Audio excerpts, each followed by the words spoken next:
Before we begin this morning, I want to make mention that our prayer schedules are on the back, the two tables when you exit out here to the right and to the left. And these are for the months of September and October. And so those are available. If you have your Bible, let's go ahead and be opening to the book of Job together. What we want to think about together is something that all of us experience. And it's caused great problems. Whatever your worldview is, you have to handle the question of suffering. You have to be able to wrestle with it, grapple with it, and offer an explanation of what goes on in suffering.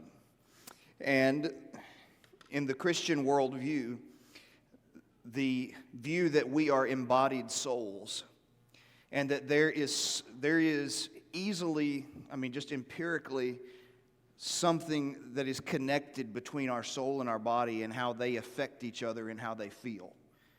Understanding all of that is beyond me. I simply know that it exists. For an example, when we go through suffering physically and we have a physical ailment, it can have a tendency to touch our spiritual lives. It can affect us. It can bog us down, okay? And the same thing being true, if spiritually we are suffering through some things, we will feel those manifestations physically. And so there's some kind of a relationship with us being embodied souls. And that makes the understanding of suffering sometimes all the more complicated. But we've all dealt with it, whether it be physically, emotionally, spiritually, whatever it may be. And many times those things aren't exclusive, where I'm just physically suffering, as we said a moment ago. It's something where all of them, it's kind of like a domino effect. You get hit with one, and then the others just kind of fall in line, and it increases and intensifies the issues that we face. And so what I want us to do this morning is to look to Job, who is without a doubt one of my favorite people,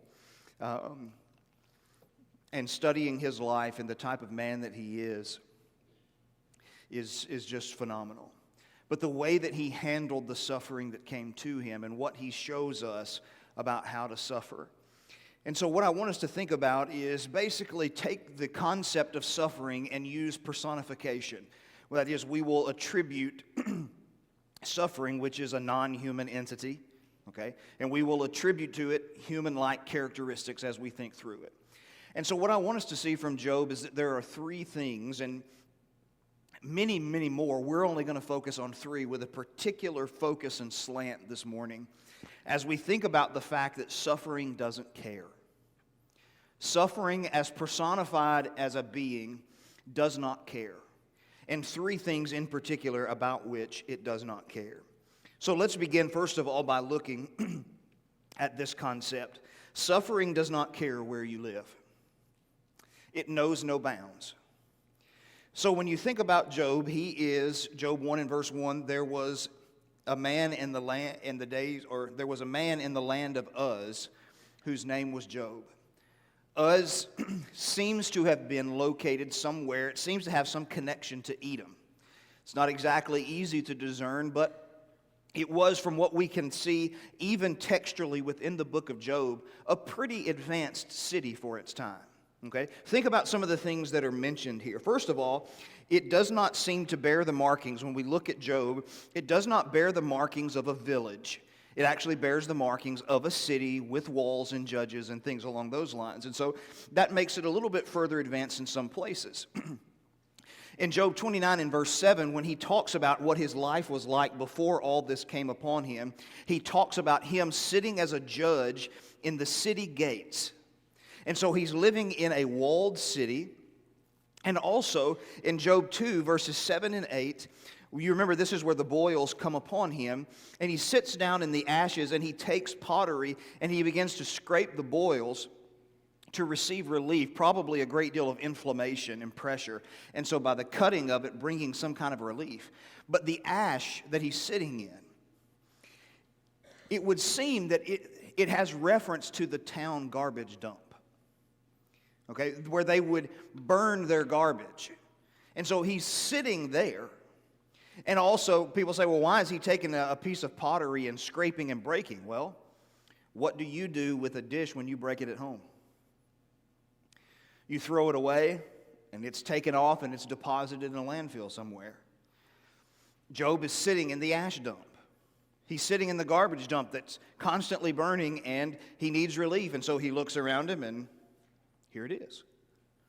And he picks it up, and he begins. But it shows that there is sophistication in this. It seems that there was royalty within the city of Uz itself. Again, in Job 29, talking about his life before he was destroyed, it said, when I came to work, basically, this is a rough translation, when I came to work, when I came to sit as a judge in the gate, the princes stood up for me, and the young men covered their mouths. That is, he had the respect of the highest of individuals, of the royal family within the city of Uz. He had that respect. Obviously, it was located in somewhat of a desert area, but still must have had a lot of land and must have been a pretty prosperous place because he himself was extremely wealthy. In Job 1 and verse 3, it says, his substance also was 7,000 sheep, 3,000 camels, 500 yoke of oxen, 500 female donkeys, and a very great household of servants. Now, if you're going to take care of that kind of livestock, you're going to need land. You're going to need land to feed them. You're going to need watering sources. You're going to need countless things. So, for him to be this wealthy shows you something about the city in which he inhabited, whether he lived in the city proper itself or he lived out and about in what we might consider to be on a farm outside of the city itself. Sophisticated city. Obviously, wealth and agriculture. Why does he have so many different oxen and donkeys? What is he doing with them?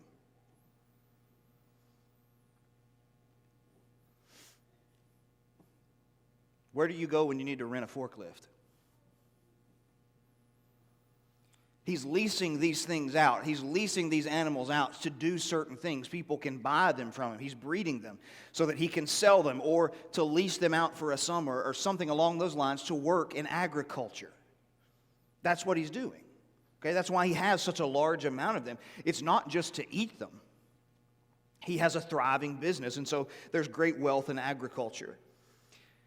So people say, well, why are we going through all this kind of categorization of what happens to Job or where Job lived? Well, to answer just this question, Job lived in a very sophisticated society for his time, a very well-advanced society. And all of this bad stuff still happened to him. Now, here is the notion. And before I go into this, I want to say, I don't want to be a citizen of any other nation on this planet. Okay? We have our problems in the past, in the present, and we will have them in the future. But I don't want to be a citizen anywhere else. But sometimes we can think that because we have made advancements in certain areas, that we have kind of ended certain things. Let me tell you, I had a conversation with someone, a man who was a businessman, and he had, I don't remember, we were talking, and I don't remember how exactly the subject was brought up, but it came up about a local, I don't know if it was a ministry or just some type of benevolence in the community. Whatever it was a program that fed children. And basically, they were going to have to close their doors if they didn't get any money to help buy the groceries for these particular children. And so this particular businessman, along with several others in the community, they pooled money together in order to keep it open in the short term and then began to brainstorm about things to do to keep it open in the long term. But I remember having this conversation with him, and he says to me, he said, it blows my mind that in 21st century America that there are kids that go hungry. He said, that blows my mind. He says, how is that even possible? In which I reminded him, suffering does not know boundaries. Hunger doesn't cease to exist just because we live in an advanced society. And he began to ask, different and varying questions. I said, what you've got to understand is this: even when sometimes food is donated to a family, on the market, on the street, you have to know what that food can be traded for, say, in drugs. When I was in Oxford, Alabama, we had a man who was over our pantry who was a former drug addict. And he would go through and he would organize our pantry items in a way. He knew exactly what the street value was of everything we handed over to people. But again, just because we live in America, we're not exempt. Why have we developed in our communities backpack programs where we send food home with kids over the weekend? Where we have kids that come to school who are hungry. And that's a pretty big deal, by the way, because you can't learn if you're hungry. It's such a dominating force, it's been proven that it simply cannot happen. So, while we live in an advanced society, there are still many things we can't control, and we're working at it. And I believe that God created us to pool resources and to exercise dominion and to enhance human flourishing. Absolutely. But no matter how far advanced we have gotten, there are still areas we can't touch. There are still problems we can't solve. And that's not inherently a bad thing. Because we need to be reminded that we don't have all the solutions. We have to get to the end of ourselves sometimes before we realize there's something bigger than just human ingenuity. And so suffering, just because we live in an American society, doesn't exempt us from suffering. The same way Job and his society didn't exempt him from his position. Number 2, suffering does not care what you have. Suffering doesn't care what you have. It doesn't matter if you have nothing or you have everything. Suffering shows no partiality. Think about who Job is just a minute. Once again, when we're introduced to him, in verse 2 it says, "Unto him were born 7 sons and 3 daughters. His substance also," first of all, he's blessed with 10 children.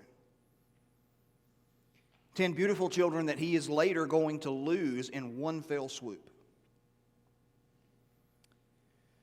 That's his greatest treasure. Have you ever noticed the way that whole introduction reads, by the way? There was a man in the land of Uz whose name was Job, and he was perfect and upright, one that feared God and turned away from evil. And unto him were born 7 sons and 3 daughters, and his substance also. You see that?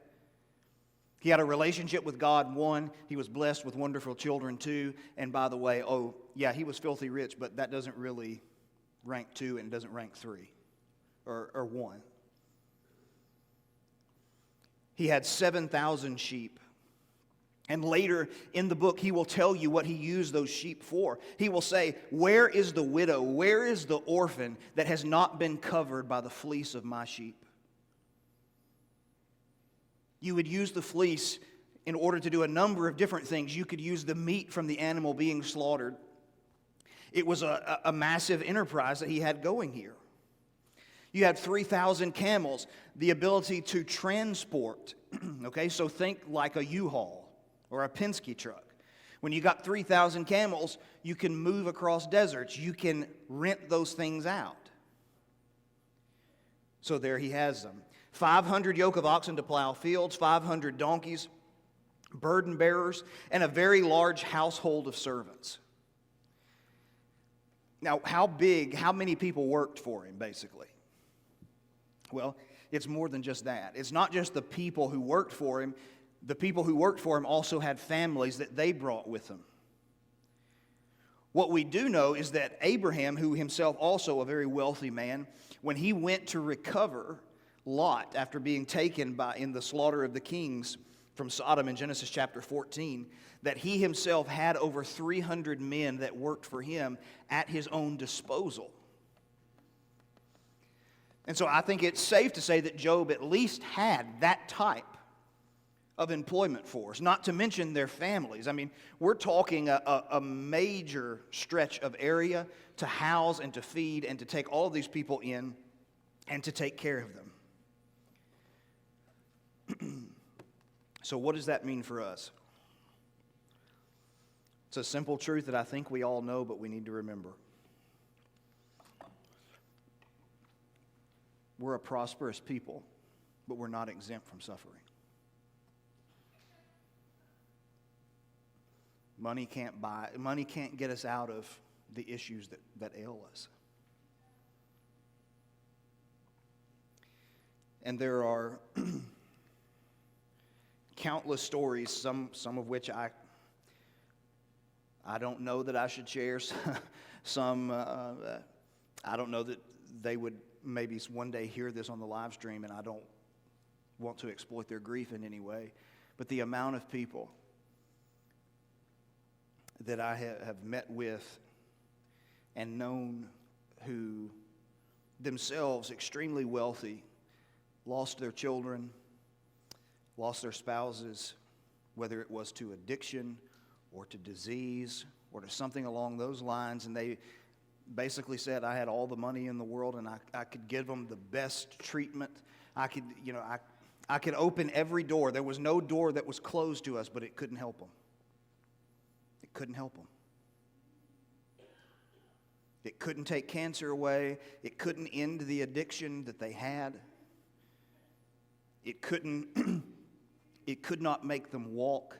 It could not, insert anything you want to in there. It could not take away their depression. It could not solve this issue or that issue. Suffering cares zero about our socioeconomic status. It cares nothing about how much money we have.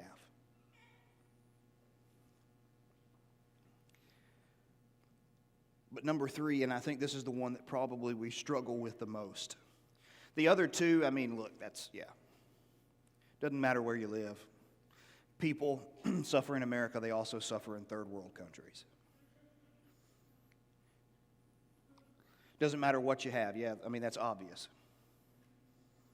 Steve Jobs was one of the richest men in America. He died of cancer at a young age. You can't buy your way out of that. But this is the one where Christian people struggle the most, and that is that suffering doesn't care who you are. Suffering doesn't care who you are. And there are multiple layers to this. But first of all, I want us to think about Job.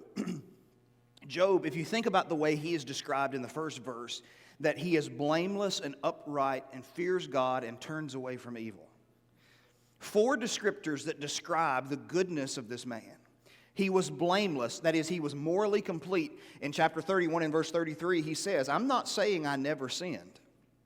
In chapter 29, he talks about what his life used to be like. In chapter 30, he talks about what his life has become. And in chapter 31, he talks about if he had committed these sins, then he would have deserved all the things that have happened to him.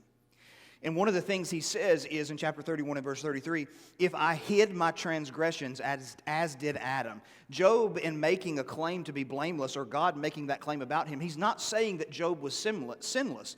Blamelessness is not sinlessness. Okay? It means there's no outstanding claim against him. He has sought forgiveness. He said, I didn't cover my transgressions like Adam did. I owned the sins that I committed. He was upright, walking a straight line. With Job, he was the same person all the time. He feared God. If you go and do just a search of concordance of the word faith in the Old Testament, you will find it's not actually as common as you might think. Because in the Old Testament, the word that we would consider to be faith in the New Testament is the word fear. If a person fears God, that's kind of like saying a person has faith in the New Testament. So when it says that he fears God, he serves Him, and he lives his life by faith. And one of the challenges that Job faces in this context is that God goes silent on him. It's part of the test. And that's why he will cry out many times, God, why won't you listen to me? Why won't you respond to me? If I've done something wrong, just lay it out. Just lay it out. And that's why when we get to the final speech where God finally speaks up to Job, beginning in 38 and going through 41, you see, that is a monumental moment, not just because people are like, oh, well, God put Job in his place. I'm not going to argue that point specifically at this moment. I am going to argue, though, that maybe it's more than that.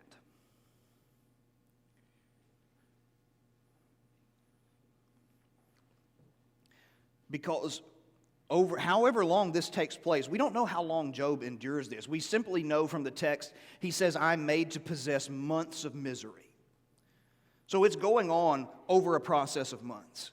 And so he has been close with God, and now God has gone silent on him when he is at his darkest moment.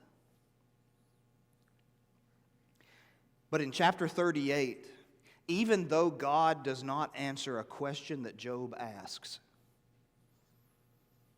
what is happening? God is talking to him again.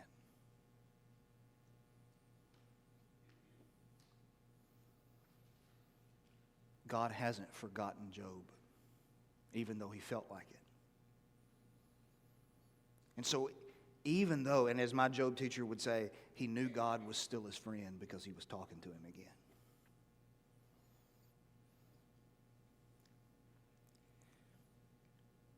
The love that, when you study Job, the love that Job had for God, the way that Job lived, if you take the Sermon on the Mount and you lay it next to Job 29 and 30 and 31, Job is the embodiment of the Sermon on the Mount. He's the embodiment of it. And his love for God was unparalleled. He feared God. Not in the sense of being deathly afraid of him, but he loved him. He lived by faith. He would even say later, I treasured up the words of his mouth more than my necessary food. When God spoke to me, that was the great joy of my life. But he didn't just fear God, he also shunned evil. He didn't want anything to do with it. Again, in chapter 31, he says, I made a covenant with my eyes. Why should I think upon a virgin? I wasn't going to give myself, certainly not to adultery. He goes on to later say that was a heinous crime. He said, but I wouldn't even give my eyes to think things that I shouldn't think about other women. I didn't want anything to do with it. And he was so self-conscious. Think about how different he is when you look at other people who lived at his time, and even how he treated his servants. He enumerates on this in chapter 31 when he says, when my servant brought a complaint against me, and I'm summarizing, he say, I treated him with dignity. Because, listen to this, the same God who made me in my mother's womb made him in his mother's womb. And there was no way that I could answer to God not having treated him with the dignity that is deserved by a human being. Think about how advanced his thinking was. He didn't want anything to do with evil. Further, he was a spiritual leader. Job chapter 1 and verse 4, when his children would get together, each one on his day, which may indicate that on their birthday celebrations they would come together as brothers and sisters, that Job then, after their feast was over, would rise up and sanctify his children and would offer a sacrifice on their account, because it says, it may be that my sons or my daughters have sinned and have cursed God in their hearts. They may have sinned against God. They may have blasphemed against God. And so I'm making an offering on their behalf, which gives us the idea that maybe Job was a patriarch when the patriarchs would take care of the family in that way. But what does it tell you about Job? He loved his kids.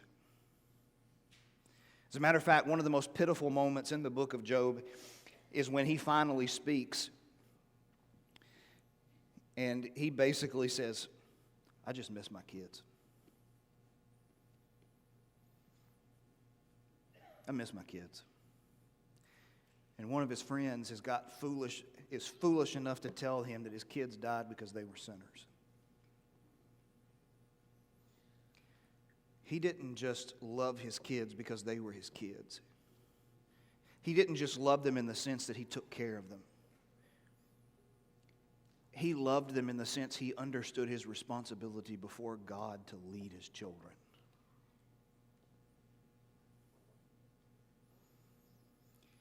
Think about this. In the two scenes in Job 1 and Job 2, when Satan goes into the presence of God, and God asks him about his whereabouts, to report about it. He says, I've been going up and down on the earth and to and fro in it. And God says to him, have you considered my servant Job? There is none like him in all the earth.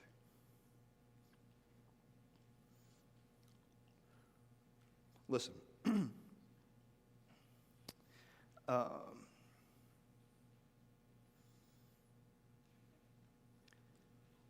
When God says,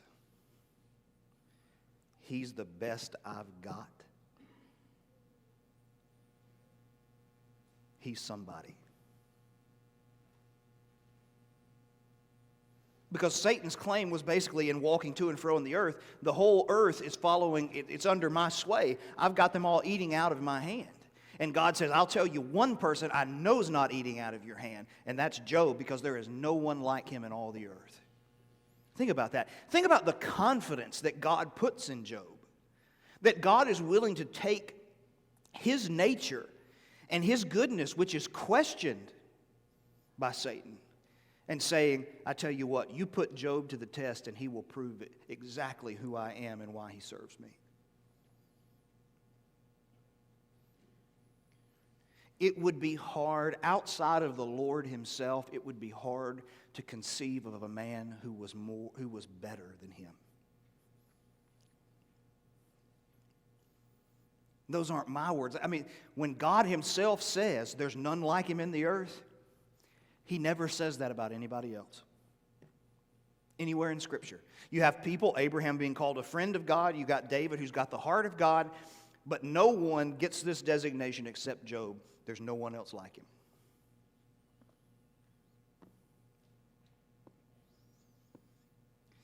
And what happens to him?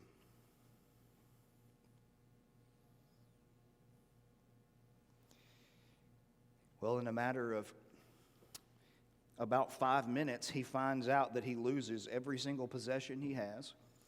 He loses all of his servants save one each time. And he loses all of his children at the same time. That's round one. And when he still doesn't break, Satan says, I tell you what, yeah, okay.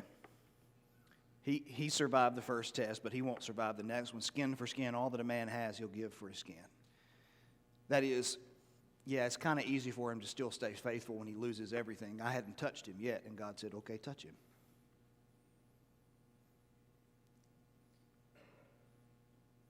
And so he begins to touch him.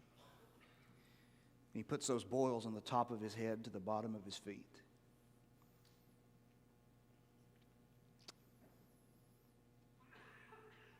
So, in the scripture reading, when his three best friends come to see him, they see him, but they don't see him. They can't even speak because they can't even really recognize him. He is so disfigured. And for a week, they sit there and say nothing because they saw that his suffering was great.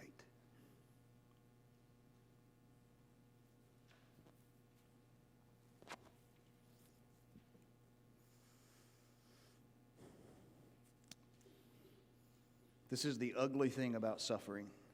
It doesn't care who you are. It will hit you if you're old.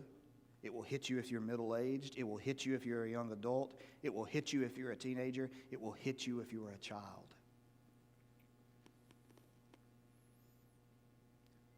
Suffering doesn't care.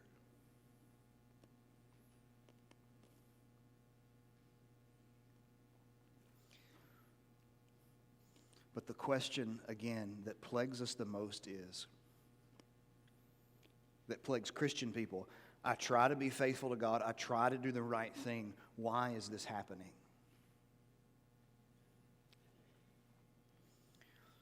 Well, number one, there are a number of things here. Number one, we need to remember God does not promise us exemption from suffering. It's just not there.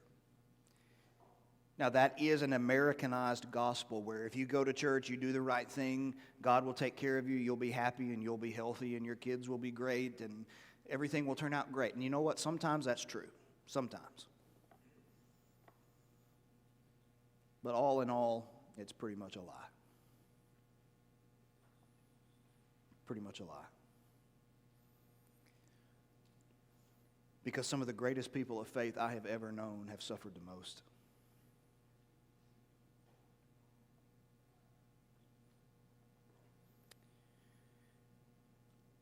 But there is a wrinkle that Job adds that is interesting to me.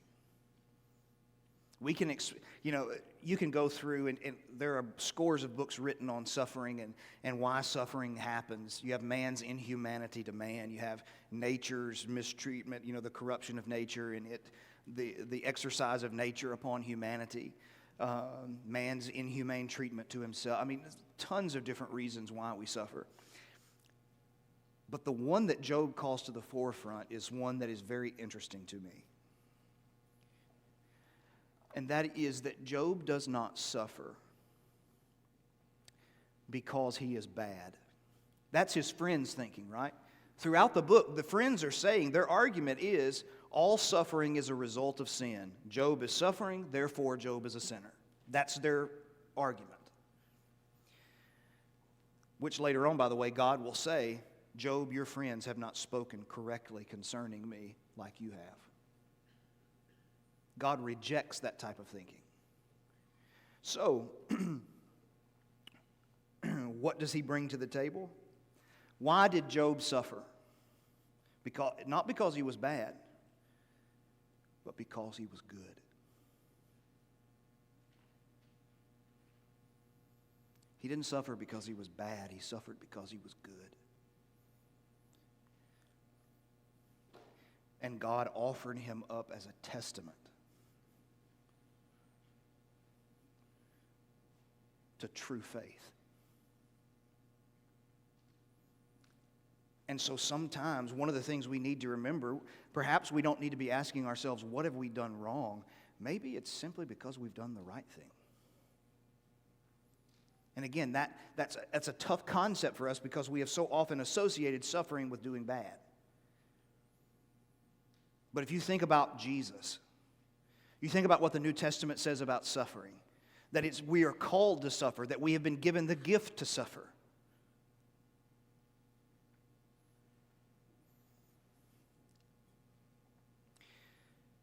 You see, everybody's going to face suffering. No matter how long we live, everybody's going to face it. But the question is, how are we going to respond to it? Well, when Job is hit by the first round, listen, he's not a stone. He even says that in the book. Am I a rock? You can punch me and I won't make a noise? Well, no. You read his speeches. He's a man who's in deep agony. But he will not forsake God.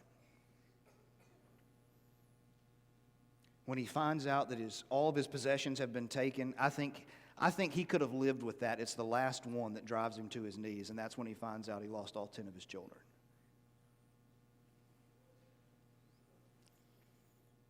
He shaved his head, he tore his robe, and he worshiped. He said, naked I came out of my mother's womb, and naked shall I return thither. The Lord gave, and the Lord has taken away. Blessed be the name of the Lord. Good grief. What kind of a man is he? And when his wife tells him to curse God and die, what? You mean we can receive good from the hand of the Lord, but we can't receive bad? You mean we're only going to serve God when things are going great? Why would I forsake him now?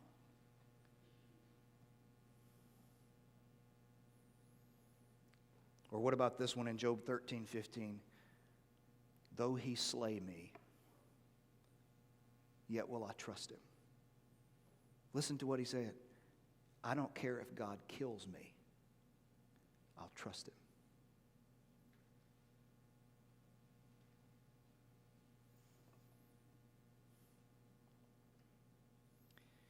How do you suffer like that? How do we endure suffering like that? Well, we have one thing that Job did not have, and that is Jesus. Many times throughout the book, and I wish we had time to trace this theme, but we don't. Many times throughout the book, he will make a complaint that he has no one in heaven to plead his case. He doesn't have an umpire, somebody who can basically put his hand on both parties and reconcile. He doesn't have a goal or a kinsman redeemer. He doesn't have all of those fundamental things that you and I have in Jesus. He didn't have that.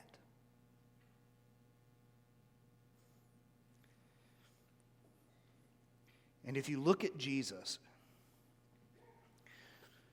okay, suffering doesn't care where you live, what you have, or who you are. Where did Jesus live? What did Jesus have? Who is he?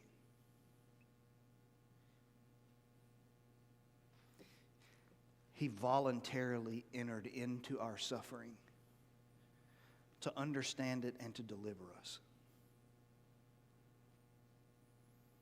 And so when we think about suffering and its personification, and we say this, suffering doesn't care. Yes, that's right. Understand that. Suffering does not care, but don't ever forget this. Suffering does not care, but Jesus does. Jesus does. And it's not just by some observation on the outside, not ever having been in it. He walked right into the heart of it voluntarily. That he might be a faithful and a merciful high priest. Hebrews 2:17 and 18. Hebrews 4:14 to 16. And that he could help us in the midst of our suffering. And ultimately solve our greatest problem. You know, one of the reasons we suffer is because of sin and its effects in the world.